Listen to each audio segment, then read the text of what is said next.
В боковой части нашего камина находится заслонка шибера дымохода.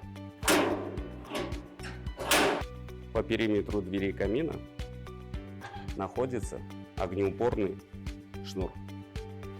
Футирован наш камин огнеупорным шамотным кирпичом. По центру топки расположена колосниковая решетка. Под колосниковой решеткой находится зольный ящик для сбора золы. Также имеется сертифицированная установка газовой горелки по всем нормам госстандарта.